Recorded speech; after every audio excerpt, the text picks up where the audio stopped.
Hello বন্ধুরা, চলে এসেছে তোমাদের সঙ্গে একটি নতুন ভিডিও শেয়ার করতে। আইসক্রিম বানানো আমি চেষ্টা করেছি খুব সিম্পলভাবে, খুব সহজ পদ্ধতিতে, যে কোনো সময়ে যে কোনো কিছু দিয়ে বাড়িতে বানাতে পারবে। দেখো, আমি একটি তরমুজ নিয়েছি আর আম নিয়েছি কিছু। আমার বাড়ির পরিস্থিতি তো জানোই, তোমরা অনেকেই জানো যে খুব ভালো না।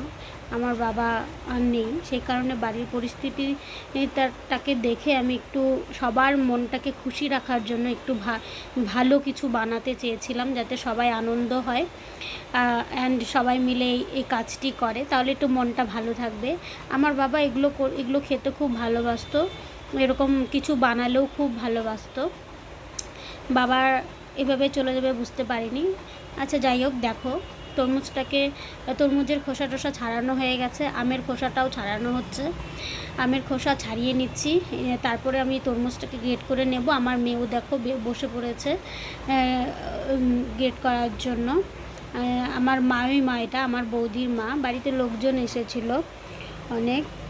দেখো, চিনিও নিয়েছি, চিনিটাকে আমি পেস্ট করে নেব, চিনির পেস্টটা দেব।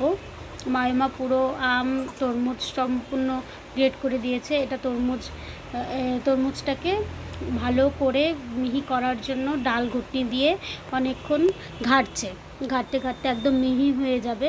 তারপরে এটা আমি ছেঁকে নেব। ছেঁকে নিলে এক্সট্রা হাতের যেটা ওটা পড়বে না। তারপর আমি চিনিটাকে পেস্ট করার পরে চিনির গুঁড়োটা যেটা আছে সেটা আমি মিক্সড করব।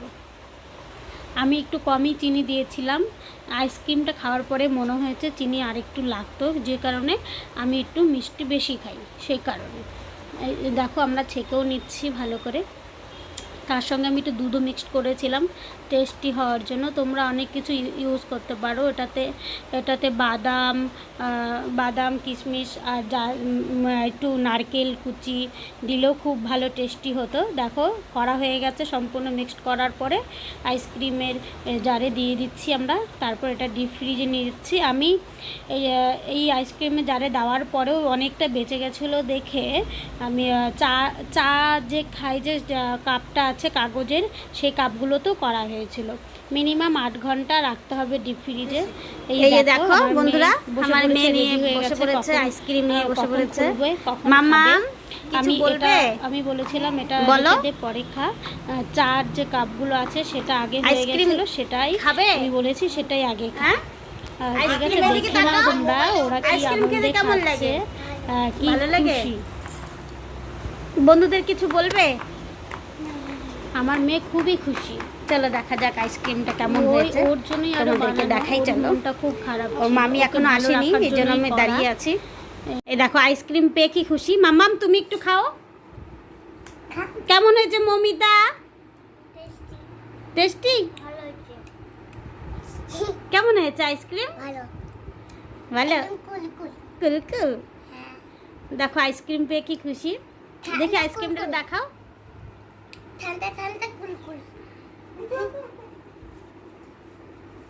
আইসক্রিম পেয়ে খুব খুশির জন্য নাচা শুরু করে দিয়েছে। দেখো, আমার পুচকি আরেকটি মেয়ে, আমার যার মেয়ে আর কি, আমারও মেয়ে, ওকে ওরা খাওয়াচ্ছে। ওরা খুব খুশি হয়েছে আইসক্রিমটা পেয়ে। অ্যান্ড তোমরাও জানিও ভিডিওটি কেমন লাগলো। আর ভালো লাগলে অবশ্যই কমেন্ট অ্যান্ড লাইক করো, সাবস্ক্রাইব করো, প্লিজ ভুলো না সাবস্ক্রাইব করতে। আরও নতুন যদি ভিডিও দেখতে চাও আমাকে প্লিজ জানিও, আমি বানাবো। আর কি বলবো, টাটা।